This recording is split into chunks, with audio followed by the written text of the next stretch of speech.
Winners never quit and quitters never win. आज की शुरुआत मैं दो कोट से करना चाहूँगा।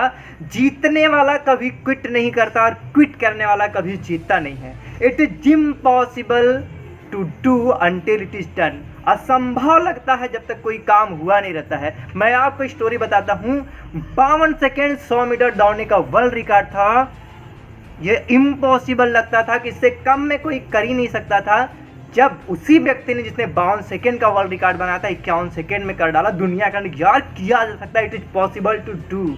कोई काम जब तक हुआ नहीं रहता तब तक असंभव लगता है। हाय दोस्तों, मैं हूं आपका दोस्त अक्षय कुमार। आज फिर से आपके सामने एक मोटिवेशनल स्टोरी लेकर के। तो चलिए सीधा स्टोरी सुनते हैं। एक बार एक राजा होते हैं, उनके पास एक व्यक्ति आते हैं। वो एक पत्थर का टुकड़ा उन्हें देते हैं। कहते हैं ये पत्थर बहुत कीमती है। राजा भी कहते हैं हाँ, इस पत्थर की कीमत बहुत होगी, और उन्हें बहुत धन्यवाद देते हैं। फिर वो चले जाते हैं अपने यहाँ से। तो राजा के माइंड में एक विचार आता है कि इस पत्थर का क्यों ना मूर्ति बनवाया जाए, भगवान विष्णु की प्रतिमा बनाई जाए और अपने यहाँ स्थापित किया जाए, लोग बार उसकी पूजा पाठ करें। राजा ने अपने मंत्री को आदेश दिया कि आप जाइए, इस पत्थर की आप विष्णु भगवान की प्रतिमा बनवाइए। मंत्री ने ऐसा ही किया। अपने जो किंगडम उनका था, अपने किंगडम में चले गए। सबसे अच्छे मूर्तिकार को ढूंढा और उसे काम सौंपा कि आपको मूर्ति बनानी है भगवान विष्णु की। इसके बदले आपको 50 सोने की मुद्राएं दी जाएंगी। उसने ऐसा ही करा।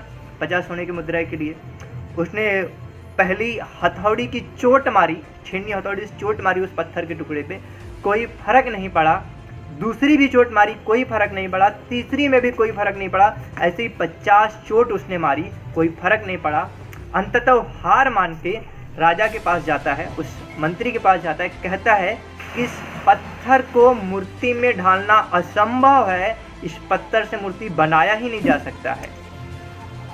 फिर मंत्री ने बोला राजा जी का आदेश है, हमें करना ही पड़ेगा। तो मंत्री ने फिर से गांव में गए। एक नॉर्मल मूर्तिकार था, एक बहुत लो लेवल का मूर्तिकार था जिसके अंदर बहुत स्किल नहीं थी, उसे दिया।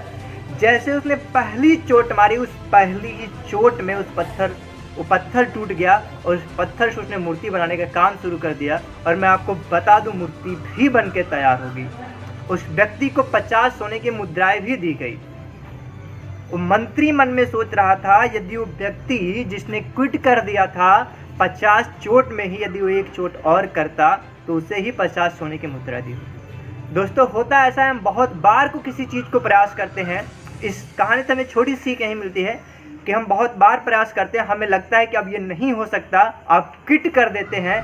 क्या पता और एक बार आप ट्राई कर लेते सक्सेसफुल हो जाते। हमें यही छोटी सी कहानी सिखाती है कि आप कभी क्विट मत करो, आप होप मत छोड़ो, जरूर होगा आप जो कुछ भी सोचते हैं। दोस्तों यदि आपको ये कहानी पसंद आई है तो जरूर से लाइक कीजिए, चैनल पे नए तो चैनल को सब्सक्राइब कीजिए और अपने चाहने वाले के साथ जरूर से इस वीडियो को शेयर कीजिए। याद रखिए हर सुबह 9 बजे मेरे चैनल पे एक नई मोटिवेशन से भरी स्टोरी मिलता हूँ आपसे नई स्टोरी में। तब तक के लिए बाय बाय, जय हिंद।